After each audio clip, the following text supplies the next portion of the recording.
Chit fund कंपनियों में जमा ग्राहकों का भुगतान कराने की मांग को लेकर 25 दिनों से अनशन कर रहे अभिकर्ता। उत्तर प्रदेश के महोबा जिले में वित्तीय कंपनियों के द्वारा बीते 8 वर्ष पूर्व अभिकर्ताओं के माध्यम से करोड़ों रुपए का निवेश कराकर आम जनमानस से ठगी करने का मामला तूल पकड़ता जा रहा है।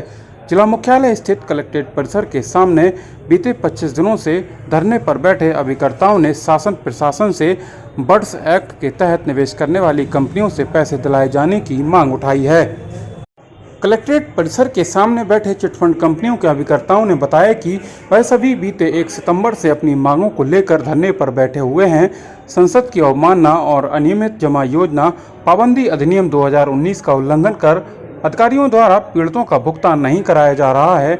समूचे देश में कलेक्ट्रेट परिसर में ठगी पीड़ित जमाकर्ता परिवारों द्वारा बर्ड्स एक्ट 2019 के तहत भुगतान कराए जाने की मांग को लेकर अनिश्चितकालीन असहयोग आंदोलन किया जा रहा है, जिसके माध्यम से लाखों आवेदन ज्ञापन केंद्र व राज्य सरकार को भेजे जा चुके हैं, किंतु अभी तक सरकार के द्वारा कोई भी सकारात्मक जवाब नहीं आया है।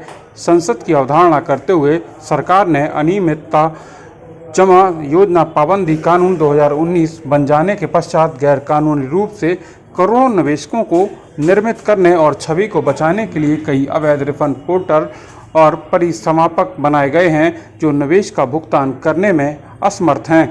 बताया कि सरकार ने बर्ड्स एक्ट 2019 के तहत नियुक्त सक्षम और सहायक सक्षम अधिकारियों के अधिकार क्षेत्र को धता बताते हुए ईडी, सीबीआई, सेबी, परिसमापक, एनसीएलटी जैसी कंपनियों का दुरुपयोग करते हुए ठग कंपनियों, सोसाइटीज़ द्वारा निवेशकों से ठगी रकम को कब्जे में तो कर लिया, लेकिन उसका भुगतान निवेशकों को नहीं किया गया, जो कानून, जनता, संसद और लोकतंत्र का अपमान है। अपर जिलाधिकारी वित्त एवं राजस्व राम प्रकाश ने बताया कि अनशनकारी अभिकर्ताओं को बताया गया है कि बर्ड्स एक्ट के तहत कार्रवाई करने के लिए मंडलीय अधिकारी ही सक्षम अधिकारी हैं, इसलिए भुगतान करा पाना हमारे अधिकार क्षेत्र से बाहर है। जो महोबा में फॉर्म बर्ड एक्ट के और जमाकर्ता है संरक्षण अधिनियम के तहत जो ठगी पीड़ितों के आवेदन दावा पत्र जमा किए गए थे, उनकी कार्रवाई के अगेंस्ट में हम लोग जो है आज 25वां दिन है, जिसमें हम लोग धरना आंदोलन पर बैठे हुए हैं। क्या मांग है आप? हमारी मांग है बर्ड एक्ट के तहत हम लोगों का जो पैसा जमा कराया गया है कंपनियों में, उस कंपनियों को हमको दिलाया जाए। क्या आश्वासन मिला अभी आप लोगों को? कोई आश्वासन नहीं मिला है। टुकड़ों में सबको बांट रखा है और जो है कार्रवाई करने के नाम पे कानूनी दांवपेच में सबको उलझा रखा है। क्या नाम है आप? प्रदीप कुमार पुरवार।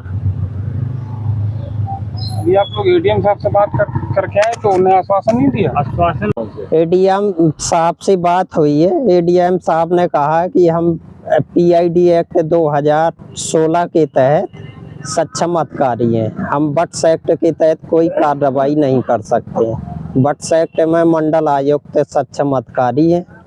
आप लोग और धरना प्रदर्शन करिए, अपनी आवाज़ ऊपर पहुंचाइए, तब आपकी सुनी जाएगी। बर्ड्स एक्ट अभी पूरी तरह से लागू नहीं किया गया।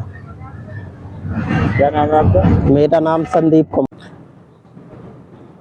कुछ वित्तीय कंपनियों में कुछ लोगों ने बहुत पहले निवेश वगैरह किया था, तो उस निवेश में जिनके साथ ठगी हुई है, उस जो ठगी पीड़ित लोग थे, उनके द्वारा इधर लगातार जो है ज्ञापन के माध्यम से ज्ञापन दिया जा रहा था। इसमें जमाकर्ता हित संरक्षण अधिनियम 2016 जो उत्तर प्रदेश सरकार का है और नियमावली 2016 के अंतर्गत एक पोर्टल बनाया गया है। उस पोर्टल पर ये लोग ऑनलाइन शिकायत दर्ज कर सकते हैं, साथ ही ऑफलाइन भी वो कार्यालय में दे सकते हैं। तो इसमें अब तक 120 शिकायतें प्राप्त हुई हैं। हमने उनको अवगत करा दिया, उसकी लिस्ट हमने उनको दे दिया है कि उसके अंतर्गत हम लोग कार्रवाई करेंगे। लेकिन इनकी जो मुख्य मांग थी वो बर्ड्स एक्ट से रिलेटेड थी, जो केंद्र सरकार का अधिनियम है, जो 2019 का अधिनियम है। उसमें जो सक्षम अधिकारी हैं वो माननीय मंडलायुक्त या उनके प्रतिनिधि अपर मंडलायुक्त होते हैं। तो उसमें अभी नियमावली बनने की प्रक्रिया में है, वो अभी उसमें कोई पोर्टल वगैरह नहीं बना है। तो उसके बारे में उनको बता दिया गया है कि जो केंद्रीय अधिनियम है उसकी अभी कार्रवाइयाँ चल रही हैं।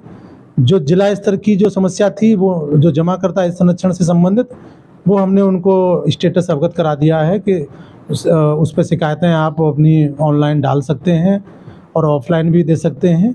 120 शिकायतें ऑलरेडी पड़ी हुई हैं, उनकी कॉपी उनको उपलब्ध करा दी गई है और उनको बता दिया गया है कि उसमें से देख लें, कोई शिकायत शेष हो तो अपनी डाल दें। और उनको बता दिया गया कि उसमें जो भी नियम संगत जो कार्रवाइयाँ हैं वो नियम संगत कार्रवाइयाँ की जाएंगी। जमाकर्ताओं को कितना पैसा और उसमें चूँकि अभी तो चूँकि शिकायत पंजीकरण की ही प्रक्रिया चल रही है, तो अभी टोटल अभी अमाउंट नहीं बताई जा सकती कि कितनी अमाउंट है उनकी।